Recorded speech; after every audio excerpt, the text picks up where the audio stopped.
Bahkan seorang pegawai lapas terang-terangan meminta uang kepada para napi yang akan bebas. Menangkap oknum sipir kabaran karena seorang sipir yang menjabat sebagai kepala regu keamanan lapas selalu melakukan tindakan liar setiap kali bertugas. Oknum itu sendiri tidak, tetapi dia melalui orang-orang itu dia menyuruh tahanan pendamping di lapas meminta uang masalah dan juga pungli rokok kepada para narapidana. itu intinya. Benar, jadi kalau dimintain duit 4,5 kalau narkoba, kalau mau bebas.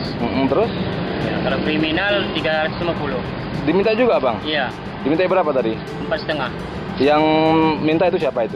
Gawai. Izin memperkenalkan diri, Taruna Utama Muhammad Zulham, STB 3757, Prodi Manajemen Pemasyarakatan A. Dalam video ini saya ingin sedikit menjelaskan mengenai hak-hak remisi teruntuk para narapidana yang berada di lembaga pemasyarakatan maupun rumah tahanan negara di Indonesia. Adapun dasar hukum yang mengatur yaitu mengacu pada Undang-Undang Dasar Negara Republik Indonesia tahun 1945, kemudian Undang-Undang Nomor 12 tahun 1995 tentang pemasyarakatan, lalu Peraturan Pemerintah Republik Indonesia Nomor 32 tahun 1999 tentang syarat dan tata cara pelaksanaan hak warga binaan pemasyarakatan, lalu kemudian Peraturan Pemerintah Republik Indonesia Nomor 99 tahun 2012 tentang perubahan kedua atas Peraturan Pemerintah Republik Indonesia Nomor 32 tahun 1999 tentang tata cara pelaksanaan hak bagi para warga binaan pemasyarakatan. Lalu selanjutnya ada Peraturan Menteri Hukum dan Hak Asasi Manusia Republik Indonesia Nomor 3 tahun 2018 tentang syarat dan tata cara pemberian remisi, asimilasi, cuti mengunjungi keluarga, pembebasan bersyarat, cuti menjelang bebas, dan cuti bersyarat. Dan selanjutnya ada Peraturan Menteri Hukum dan Hak Asasi Manusia Republik Indonesia Nomor 18 tahun 2019 tentang perubahan atas Peraturan Menteri Hukum dan Hak Asasi Manusia Republik Indonesia Nomor 3 tahun 2018.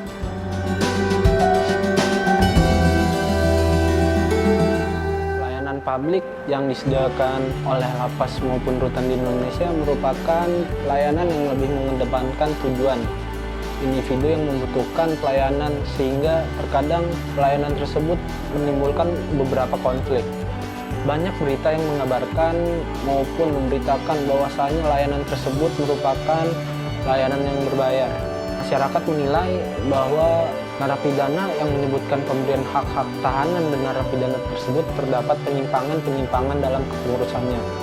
Penyimpangan tersebut dilakukan oleh oknum petugas dalam kepengurusan hak, seperti meminta biaya untuk kepengurusannya.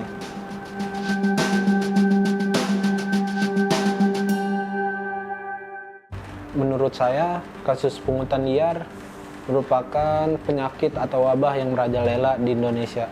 Hal ini tidak terlepas pula juga dari pelayanan yang berada di lapas maupun rumah tahanan negara di Indonesia. Pungli ini bisa dilakukan oleh pegawai negeri maupun pejabat negara sekalipun dengan cara meminta ataupun menagih pembayaran sejumlah uang yang tidak sesuai dengan peraturan yang berlaku. Hal ini dapat disebut juga dengan perbuatan pemerasan, penipuan maupun korupsi.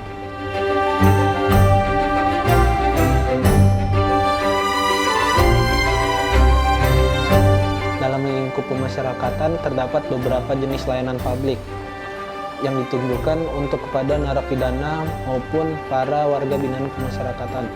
Antara lain yaitu pembebasan bersyarat adalah proses pembebasan narapidana dan anak pidana di luar rutan atau lembaga pemasyarakatan setelah menjalani sekurang-kurangnya 2/3 masa pidananya minimal 9 bulan.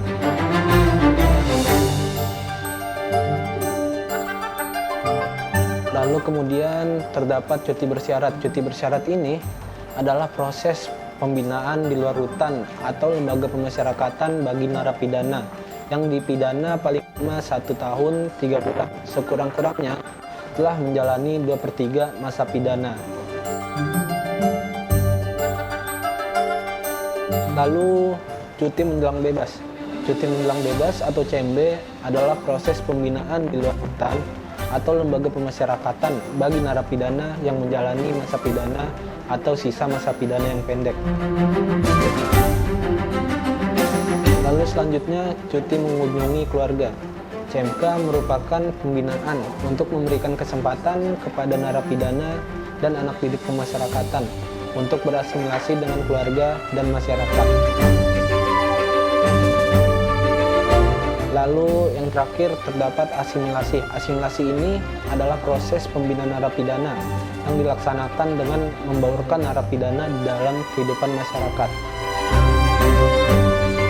Dalam menanggapi permasalahan tersebut, pemerintah sudah mengatur tata cara bagaimana mengatur pemberian remisi, asimilasi, CMK, CB, CMB dalam Peraturan Menteri Hukum dan Hak Asasi Manusia Nomor 3 Tahun 2018.